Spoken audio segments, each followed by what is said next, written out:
Yan, tingnan nyo yung mga naka-e-bike na yan, oh. Nakagilid. Kung ganyan sana, oh, di ba?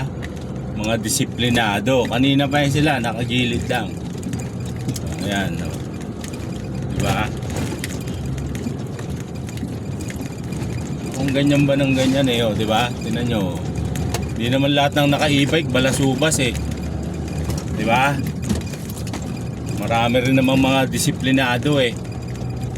Kaya lang nadadamay dahil sa mga ilan ng mga balasuba, sa mga kamote. Damay lahat, di ba? Parang mga kotse.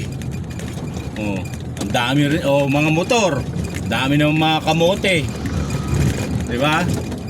Hindi naman pinagbawal sa highway, di ba? Yung mga e-bike, may iilan lang na mga kamote, ayun eh. Damay lahat.